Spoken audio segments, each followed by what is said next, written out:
Para mim, a missão não é querer sempre mais, é ser grato pelo que tem, mas saber que tem mais.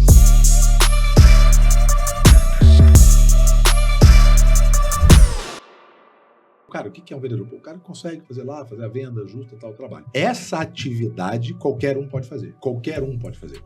O que facilita ou atrapalha? Como qualquer outro, isso que é legal, porque parece que vendas é um planeta à parte, é igualzinho o outro. É sobre gente. Como qualquer outra profissão, as pessoas têm habilidades naturais que facilitam a execução. Por exemplo, tem gente que tem essa inteligência física. Então, o cara, ele tem um formato do corpo, ele tem que ele vai fazer... Eu tenho amigos assim, qualquer esporte que ele fizer, ele vai fazer bem. Ele vai jogar bola bem, ele luta bem, ele vai fazer um esporte bem, ele tem aquela inteligência física dele, ele tem um controle motor, né, muito bom. Então, isso ajuda, isso vai tornar ele um Neymar? Não necessariamente. Essa habilidade ajuda a aplicar algo. Com vendas, depende. Então, qual é a atividade de venda? A atividade de venda é para fazer ligação, aquela específica, né? Ter argumentos, ser consistente, ser um pouco determinado, forçar um pouco mais, né, o seu trabalho. Então, essas coisas, tem gente que tem essa naturalidade. Tem gente que se comunica muito bem. Então, ele tem que falar, né, usar uma frase como a gente usa muito do controle de objeção, né? Perguntar, dar uma peitada no cliente, para ele que se comunica bem, é muito tranquilo. Quem tem esse desafio, é mais introspectivo, ele vai ter mais dificuldade em executar. Mas não necessariamente. Eu lembro quando eu trabalhava como gerente de uma empresa de eventos, o melhor vendedor era o cara mais caro. Ele falava, baixinho, assim, pra dentro. O cara ganhou um carro naquele ano. O melhor vendedor. Olha aí. Os outros eram tudo sarrista, contador de piada, ele ria, mas ele fazia muito bem, ele fazia a abordagem muito bem, ele apresentava a proposta, né, do evento muito bem, ele fazia as atividades, era o cara disparado, o cara mais querido do grupo. Então, todo mundo pode ser, as habilidades facilitam, mas, por exemplo, todo mundo pode ser empreendedor? Não. Teoricamente, você vai lá, abre o CNPJ, todo mundo pode fazer. Todo mundo pode ser um empreendedor. Agora, um empreendedor bom, ruim, médio, cresce. Eu tenho um monte de desafio natural meu que não me certificaria para ser um ótimo empreendedor.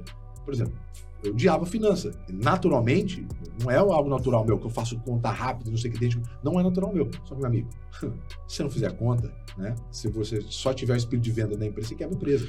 Mas, Thiago, você não concorda que um vendedor pode não ser um empreendedor, mas um empreendedor tem que ser um vendedor, se ele quiser ter. Ou ele como empreendedor, ele tem uma atividade, ele tem uma possibilidade que ele não tem como vendedor. Ele pode trazer um sócio que complementa ele. Sim. Mas para um empreendimento dar certo, alguém tem que precisar vender. Então, a pergunta quando eu fiz foi mais no sentido seguinte: você não acha que independente da profissão, se é ser humano, a gente tá vendendo o tempo todo? Seja um serviço, uma ideia ou um produto? Eu até brinco e falo, até pra casar você precisa se vender, porque se você não soube se vender, você não casa. Então é nesse sentido, você não acha que vendedor, aí depende daquilo que você falou, dependendo de como você enxerga isso. Eu enxergo, cara, é quando eu preciso vender alguma coisa, seja uma ideia, um produto ou um serviço. É muito dizer que todo mundo, seja médico, advogado, empreendedor. Todo mundo é vendedor. Todo mundo. Eu vou dar um exemplo clássico. Minha esposa odeia venda. Odeia. Como assim?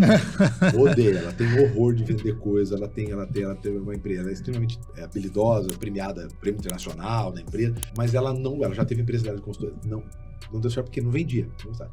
Só que ela tem poucos seguidores, mas ela fala muito sobre filho, né? Que a gente tem dois e tal. Ela vive muito, ela se comunica muito bem. Então, olha só, ela se comunica bem pra caramba. E ela faz muito teste de produto, remédio pra criança, roupa, tal. Ela faz muito bem. Você olha os stories dela, tem várias coisas, que às vezes as pessoas mandaram pra mim, tipo, pra fazer recebidos, né? Pô, eu fiz lá, tá. Ela fez no dela, ela tem 2.900. Cara, tipo assim, a pessoa ligou e falou, cara, veio 6 pessoas no post da sua esposa. E o seu veio 1.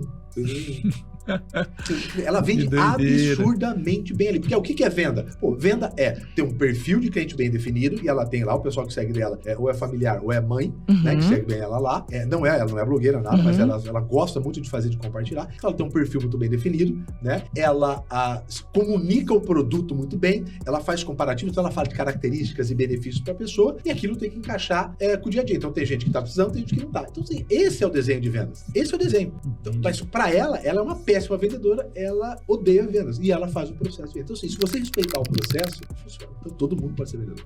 Que legal, que legal. Um exemplo prático. E tem uma pergunta aqui que veio da Amanda Tana, inclusive, que a gente abriu pra caixinha de perguntas. Legal. E ela perguntou o seguinte: quais as 3 principais características de um bom vendedor? Eu tenho as minhas, quero ouvir as suas, eu quero escutar. Eu vou falar a minha pra você não falar aqui, né? Eu vou falar das minhas. Primeira, de todos. Quando a gente fala de bom vendedor, é um cara que faz dinheiro com vendas. Pra mim é esse, né?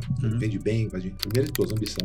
Esse é o meu. Já vou falar que é a primeira. Fome. Eu chamo de fome, o Tony Robbins chama de fome. Ambição. Exatamente, né? Aí tem uma pesquisa que nas palestras eu mostro. Esse é o meu primeiro. Um ano atrás foi uma pesquisa de uma empresa americana, 78 mil pessoas. Qual era a personalidade que mais botava dinheiro no bolso das pessoas? Disparado. A primeira é ambição. E a segunda, sabe o que é? Gestão de conflito. São as duas, pra mim, duas principais coisas que o vendedor faz, né? Gestão de conflito. Você tem um não, você tem um sim, você representa uma empresa, você faz um negócio. Então são os dois. Mas primeiro lugar é a missão. Então, primeiro, missão. Segundo, curiosidade. Esse eu não tenho. Não tinha. Curiosidade. Por que curiosidade? O cara curioso, ele vai atrás pra procurar saber. Por que eu não? Por que eu não? Cara, pera um pouquinho. Terceira vez que eu vou aqui e não vendo, como é que ela faz? Como é que isso aqui não faz? Cara, gente curiosa é gente que ele vai abrir o YouTube, ele vai atrás, ele vai. Você pode ter um porque assim, mesmo que a empresa tenha uma trilha muito boa de educação, se você não procurar coisas por fora, você não consegue rampar a média. Você vai poder fazer, ter a rampagem do tamanho, mas se você não fizer por fora, quando você faz por fora, você antecipa o conhecimento. Você diminui o tempo de aprendizado, que é a coisa mais valiosa do mundo, né? Eu começo a ter dinheiro não daqui a um ano, aqui agora. Então eu consigo aproveitar o tempo que é a coisa mais valiosa. Então, pra mim, ambição. Segundo, gente curiosa, né? E terceiro, coachability. O que é coachability? Que é o que a gente fala lá. É a capacidade que a pessoa tem de escutar, interpretar, que ela consegue compreender aquilo, porque tem gente que só escuta, você pode falar 1000 vezes. Não executa, né? Ela não entende. Igual acontece muito isso em restaurante, eu observo, né? Me traz uma água sem gás, aí o cara vai atrás com gás. Primeiro, ele escutou. Aí, segundo, ele escuta. Aí, com vendas, que tem um pouquinho de processo, tem gente que Deus é extremamente justo, mas ele não deu dom da inteligência para todos. Não tem gente que, a gente chama, o nome bonito é déficit cognitivo. É um nome bonito pra burrice. Né? Não adianta, velho. Ele não consegue entender. Ele não consegue. Então, sim, ele pode até escutar, ser atencioso, mas não consegue entender. E a terceira, com o que ele ouviu e entendeu, se ele faz diferente. Aí vem a questão de ação. Então, é isso. E aí tem alguns exercícios que a gente fala lá na imersão, né? De como é que eu consigo saber se essa pessoa tem coachability antes de eu contratar? Tem processos e tem exercícios que você consegue ver isso. Então, pra mim, são esses três. Um cara desse daqui é fácil, ele vai aprender o como fazer. Ambicioso, então ele tem fome. Pra mim, a ambição não é querer sempre mais, é ser grato pelo que tem, mas saber que tem mais. Tá insatisfeito, sempre satisfeito. Aí vem o inconformismo, que é a base do meu novo livro que a gente lança agora, né? Então, assim, pra mim é essa. Aí a segunda curiosidade, e a terceira é coachability. Pra mim é isso. A gente consegue levantar, é muito difícil, porque às vezes o cara tem coachability, é curioso, mas tem um teto financeiro baixo.